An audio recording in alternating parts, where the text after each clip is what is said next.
من شخص كاره للدين وكاره للنبي صلى الله عليه وسلم، بل وكان يريد أن يخرج ليقتل محمد صلى الله عليه وسلم، ولكن الله سبحانه وتعالى يبدل من حال إلى حال، أصبح من الخلفاء الراشدين وأصبح من المبشرين بالجنة، بل وحتى الله أعز الإسلام بهذا الشخص. اعلموا أني قد أسلمت وشهدت أن لا إله إلا الله وأن محمدا عبده ورسوله. اليوم قصتنا يا حلوين عن عمر بن الخطاب رضي الله عنه، كيف حياته قبل الإسلام وكيف حياته بعد الإسلام.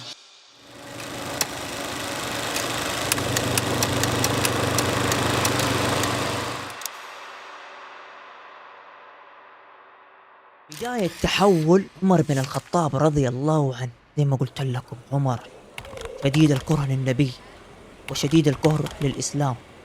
شاف النبي صلى الله عليه وسلم ينشر الدعوة في مكة، ينشرها نشر مو طبيعي، وقال عمر محمد سوف يخلي جميع أهل مكة مسلمين، أنا لازم أشوف حل، والحل الأخير قتله. خرج في ذات الأيام عمر بن الخطاب وحج سيفه، والشر متوسع بعيونه، شر ما بعده شر.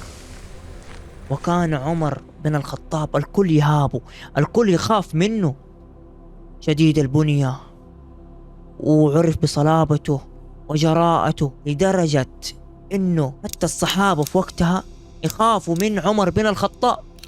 عمر بن الخطاب رجل مهيب، مهيب جدا جدا جدا. وخرج ذات يوم قتل النبي صلى الله عليه وسلم، حد السيف، واتجه إلى دار الأرقم ابن الأرقم. دار الأرقم ابن الأرقم محل ما يجتمع الرسول صلى الله عليه وسلم وأصحابه. وشافوا واحد ومتوجه لدار الأرقم ابن الأرقم عند النبي صلى الله عليه وسلم، فشافه وقال له ماذا بك يا عمر؟ قال أريد قتل محمد، أريد قتل محمد. قال أتقتل محمد؟ أتقتل محمد وأختك وزوجها قد أسلم؟ عمر انصدم، أختي وزوجها أسلموا واتبعوا محمد؟ فغير طريقه من النبي صلى الله عليه وسلم إلى بيت أخته. فدق الباب، ووقتها كان عند أخت عمر بن الخطاب الصحابي خباب ابن الأرث. هذا الصحابي أخت عمر جابته ليعلمها القرآن وتفاسير القرآن. ووقتها خباب ابن الأرث كان يعلمها القرآن وكان يعلمها سورة طه. فعمر دخل وضربها كف وضرب زوجها كف لدرجة سال دمها، الدم نزل من أخت عمر رضي الله عنه. فجلس عمر، ووقتها خباب ابن الأرث الصحابي الذي كان يعلمهم القرآن كان متخبي خايف من عمر. والله عمر لو شافني ايش بيسوي فيني. فجلس كذا وعمر بن الخطاب جالس متربع إلا قلبه لان كذا، وزعل على أخته وقال لها يا أختاه، يا أختاه أعطيني الصحيفة هذه. قالت لا يأخذه نجس، لا يمسه إلا الطاهرون، قم فأغتسل وتوضأ. فقام عمر رضي الله عنه فاغتسل وتوضأ وأعطته الصحيفة، وكان مكتوب في الصحيفة طه ما أنزلنا عليك القرآن لتشقى إلا تذكرة لمن يخشى تنزيلا ممن خلق الأرض والسماوات العلا الرحمن على العرش استوى. عمر بن الخطاب جالس كذا مو عارف ايش يسوي، والكلام هذا دخل بقلبه، فبكى عمر بن الخطاب وسالت دموعه فخباب ابن الأرث الصحابي الذي كان مختبئ كبر الله أكبر، الله أكبر. عمر بن الخطاب قال من فين طلعت انت؟ من فين جيت؟ قال الله أكبر، الله أكبر، لقد أصاب دعوة محمد صلى الله عليه وسلم، لقد أصابت دعوة محمد صلى الله عليه وسلم. قال محمد ماذا قال؟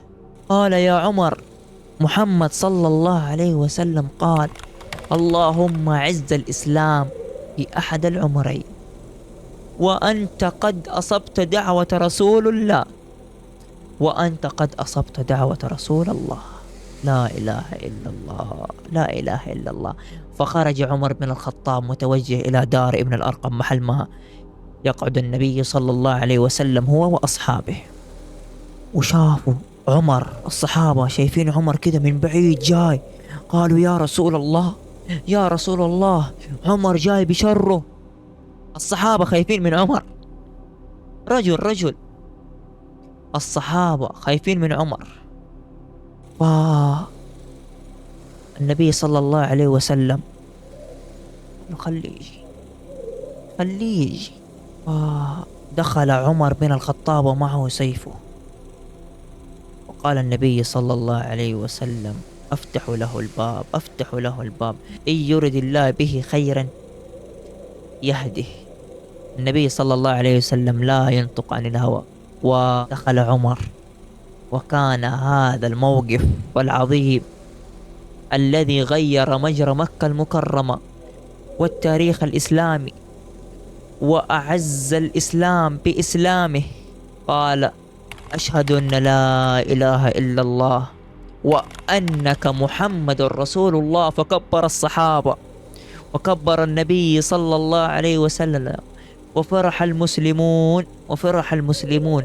عمر أسلم، عمر بن الخطاب يسلم، لدرجة قيل يسلم حمار آل خطاب ولا يسلم آل خطاب بنفسه. يعني يسلم حمار آل خطاب، حمار عمر، ولا يسلم عمر بنفسه. فأسلم وغير تاريخ المجرى الإسلامي. عمر بن الخطاب أصبح فاروق الأمة، وأصبح الرجل الذي يفرق بين الحق والباطل بعد إسلامه. عمر بن الخطاب رضي الله عنه كان يمشي من جهة والجن يمشون من جهة. شايفين كيف أعز الإسلام والإسلام أعزه. وعمر رضي الله عنه من المبشرين بالجنة، وثاني خلفاء الراشدين، وله فتوحات كثيرة رح نتكلم عنها إن شاء الله في مقاطع جاية. لا إله إلا الله. الواحد لما نتكلم يا أخوان عن قصص الصحابة وقصص الأنبياء ياخذ عبرة وياخذ درس، كيف كانوا وكيف أصبحوا. يعني الله سبحانه وتعالى قال عن الصحابة جميعا رضي الله عنهم ورضوا عنه. يعني رجال صدقوا ما عاهدوا الله عليه، فمنهم من قضى نحبه ومنهم من ينتظر وما بدلوا تبديلا. لا إله إلا الله. طيب يا حلوين، هنا كانت نهاية المقطع. أتمنى أنه عجبكم هذا المقطع والقصة أثرت فيكم زي ما أثرت فيني أنا شخصيا. الواحد لازم يشوف كيف الصحابة كانوا عايشين وكيف الأنبياء، ويقرأوا قرآن. القرآن برضو يعرفك عن نفسك وعن الصحابة كيف كانوا عايشين. بإذن الله عمر بن الخطاب مو أول الصحابة ولا آخر الصحابة رح نتكلم عنه. يا حلوين، أتمنى دعمكم في الأيام الجاية والمقاطع الجاية. لا تنسوا اللايك والاشتراك والنشر، انشروا المقطع في كل مكان، وفعلوا جرس التنبيه، وتابعوني على حساباتي في الديسكريبشن. سناب شات أقول قصص، مو شرط إني أقول هنا، بعض الأحيان أقول قصص في سناب شات. تابعوني في التيك توك، وأتمنى أنكم تشتركوا كمان هنا في قناتي، وأنشروا مقطع في كل مكان. بإذن الله المحتوى القادم محتوى جميل جدا بإذن الله. وأتمنى أنكم تصلوا على النبي صلى الله عليه وسلم. أكتب تحت في التعليقات أجر لك، وأجر يكون بإذن الله شفيعا لك يوم القيامة. المهم يا حلوين، كان معاكم أخوكم جواد، وبإذن الله مستمرين ومستمرين ومستمرين، وبدعمكم أستمر. الله يسعدكم جميعا. سلام عليكم.